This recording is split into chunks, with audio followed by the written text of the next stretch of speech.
Come on boys, today I'm going to be teaching you how to install oil pump gears in your Coyote in 1 minute or less. And now that you're in here, what you're going to want to do is you're going to want to rotate the crankshaft till it's at the 12 o'clock position. Once that's at the 12 o'clock position, you're going to want to come over here to the right side of the engine, which is on the passenger side of the car. You're going to want to come to this timing mark on the camshaft and make sure it's pointing up. Once you got that done, you're going to go ahead and remove the tensioner and then remove the tensioner guide. And then once you do that, you'll have enough slack to pop your chain off. Be sure to keep a rag, some oil will come out from behind. But after you're done with the right side or passenger side of the engine, it should look like this. And then you're going to want to move on to the driver's side here. First step is going to be to, again, rotate the crankshaft from the 12 o'clock to the 5 o'clock position. Driver's side of the engine, once you get your keyway at the 5 o'clock position, you're just going to want to do the same thing.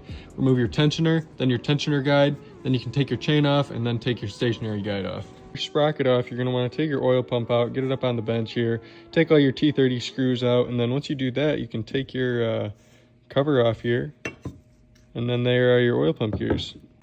Go ahead and do this, and then once you do that, you're going to want to get your billet oil pump gears dropped in. Do not skimp out on the lube, lube them up, and then drop them in and make sure the right side is up.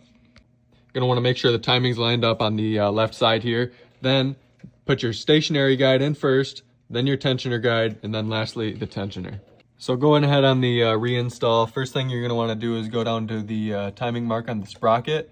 Make sure that is on the colored link there, and then do the same thing up on your phaser here, colored link on your timing mark there. You got your guides in, tensioner on, marks lined up. Go ahead and pull your pin. Driver's side's done. After you got everything in and installed, you're gonna wanna take the crankshaft again, and from the 5 o'clock position you were in, you're gonna wanna rotate 360 degrees back to 5 o'clock position, and then from the 5 o'clock position, back to 12 o'clock. Do that, same thing as the other side, throw your timing chain on, make sure your marks are lined up on the sprocket, and then up on your phaser here. Go ahead and repeat the process. Stationary guide first, stationary guide in, make sure everything's lined up, put your tensioner guide in and your tensioner in, apply tension, and you're done.